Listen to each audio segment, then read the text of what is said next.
Hey guys, my name is I'm Only 10.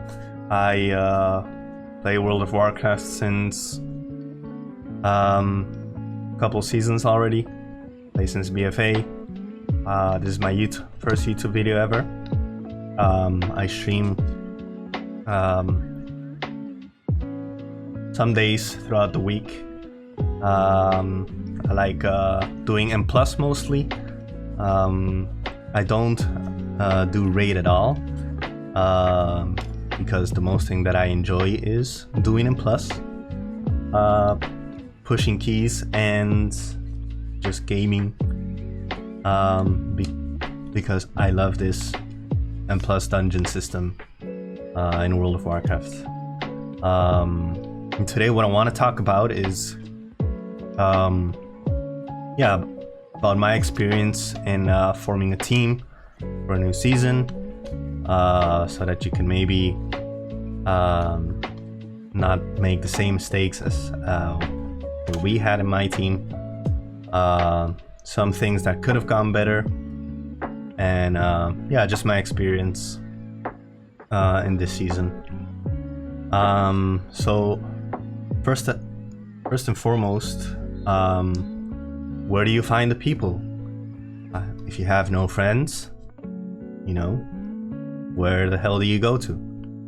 So what me and a friend did, and maybe I was playing first with two friends,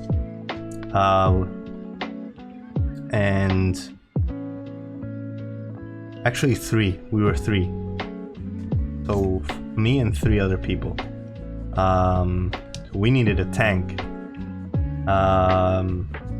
Because my friend didn't want to play tank anymore. But where do we find, a tank? So what we did in the past season was go in a Discord, a community where people just put posts, or where you can put posts. You say, hey, I'm playing with a team. We're a DK, a Shami, a healer, and an AUG looking for a tank. This is our score. This is our experience. We've played in a Dragonflight Season 4, for example. That was what we played together. And we reached to we reached 3,600 IO together, which is, not bad. It wasn't in the title range, but we learned a lot. And we improved together, which is probably just the most important thing. So we looked there and we found some options, and we came across to this guy that he wanted to play with us, and so we tried him out, and he had all the tanks. He was open to play with us, so we just played together, and it turned out to be really good at the beginning. But then after some time passed, we were stuck at 15 keys, at the key level of 15s or 16s, and we just had to play clean, because it was still like at the beginning of the patch, well, mid-season.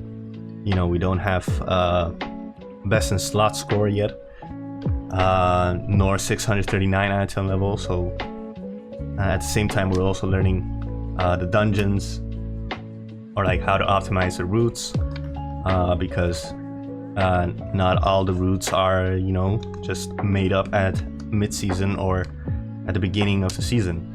You just gotta see how the hell you progress.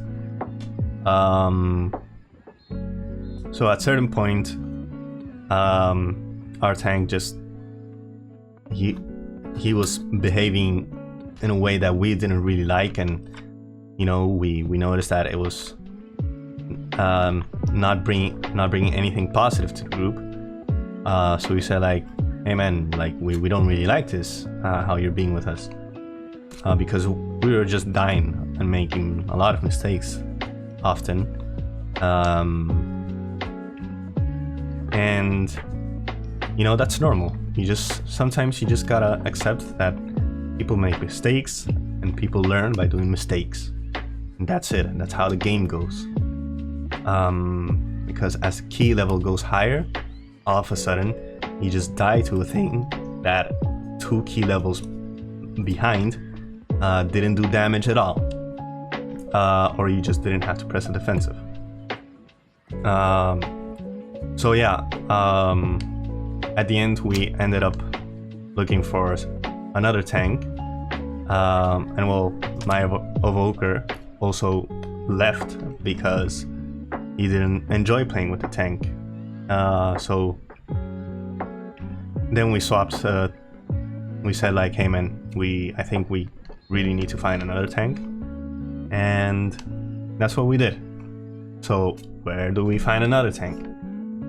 And you know, if you just pug at the key levels that you just need for score, or you just want to practice in, just to see what you can do better, you suddenly find people that, you know, are just chill, are open to anything, and you know, they might be even better or even good. And this is the case with the tank that you're seeing on screen.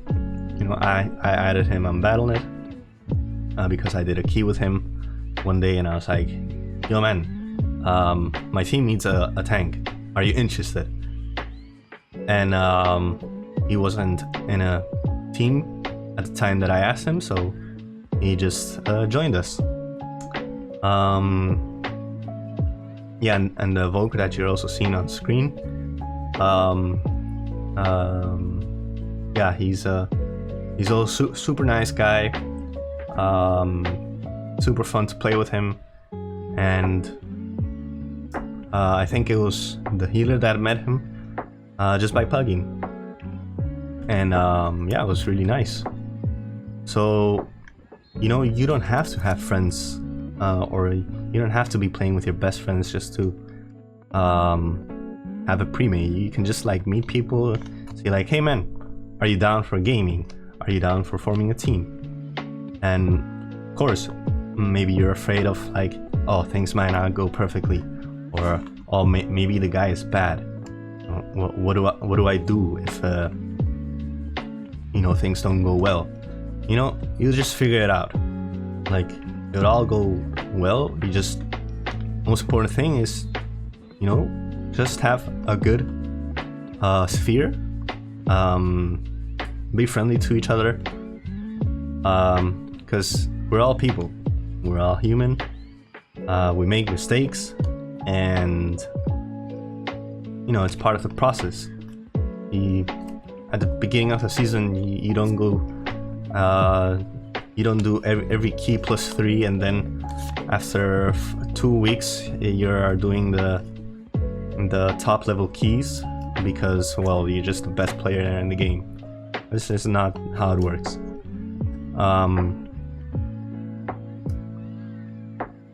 And I mean, even the best players, like, they also have their learning process. They have to, you know, discuss their what to interrupt, what to CC, when to press personal. They have to die many times. And yeah, also one thing that I've seen in other teams is that not everything goes as fluently as they want. You know, I've seen, for example, in a team that's right now in the TGP leaderboards, that, you know, they were one member was first in a team that currently classified to the TGP time trials, or to the globals, and this guy, I think it was like 3 weeks ago, he said, hey man, I'm not at your current, I think I play better than you guys are not, you know, at the level that you need to be, so I'm just gonna look for other members.